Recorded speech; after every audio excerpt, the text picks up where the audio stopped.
I'm Joanna Dovin. This is On Crisis, bringing together PR experts, thought leaders, creatives, and CEOs here to start conversations and connect people with real-life stories in crisis communications. I sat down with two executives of Aurora. What's Aurora?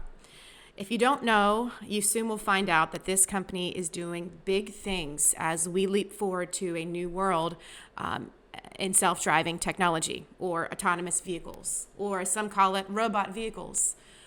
We talk about what a self-driving future looks like, what it means for the everyday citizen, and how we get there. What does a self-driving future look like? How are you guys explaining that? Yeah, there's a few different benefits we think a lot about. And once again, and I know you're a communications pro too, so you would get this. We always want to position things in a way that's like, hey, what's the impact to you? So we don't just lead with, big stats about what it means for production or something. We talk about like, what will your life be like if we have autonomous vehicles? So we talk a lot about safety and the 40,000 people that die on American roads every year and the ability to reduce those deaths if self-driving cars are on the road. We talk about the idea that there's tons of parking lots right now when you drive through a city, and those parking lots could be turned into parks.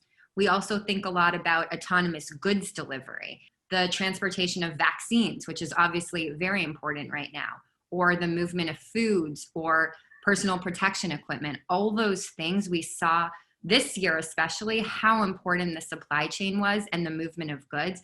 And if we could speed up how quickly goods move because of autonomous trucking and autonomous vehicles, that would be fantastic for society. Like, we don't want this technology to just be accessible to somebody who can afford it, and they want to send a car to go run an errand for them, right? Like, I think about who is the single mother who has to take 3 different bus routes to get to work. And if we can cut that time and by a third or in half and give her that time with her family, like how meaningful that is. Esurance had a great study a few years ago where they talked about like, what is the impact of self-driving technology to your average American family? And the cost savings to a family of 4, I believe, was equal to seven months worth of groceries.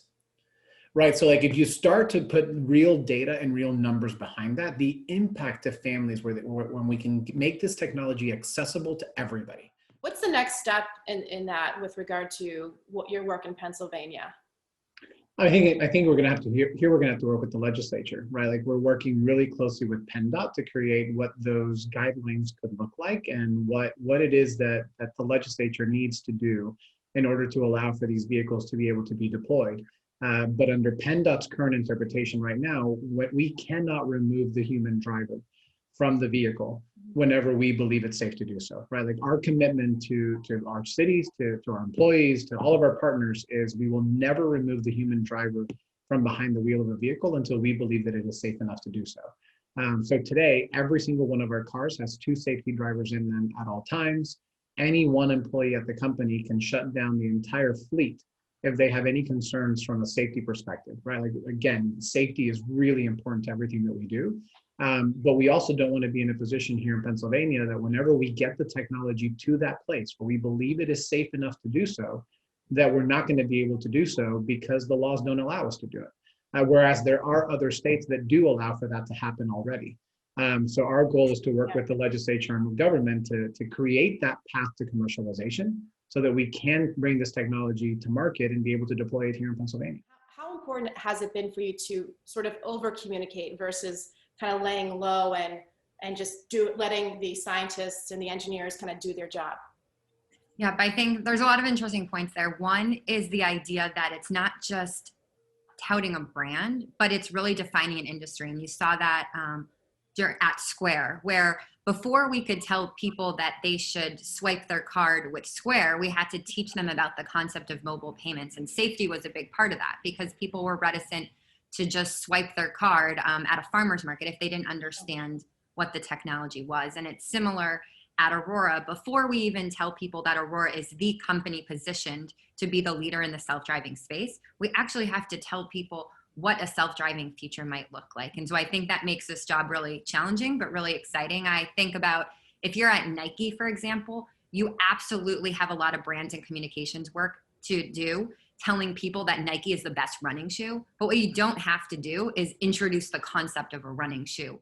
So there's a great quote by Pericles who said, "You may not be interested in government, but government will always be interested in you." So as a general rule, I think startups need to begin to engage government far too late, like particularly in the technology sector, right? Like I think the technology sector has this mentality of let us innovate, let us do our work, stay out of our way. We don't want to engage with government, but we want to continue, to do our work. I think that's wrong. Right. I think we have to engage with our government partners, and we have to do so early. And I think this is where I truly give a lot of the credit to our CEO, Chris Urmson.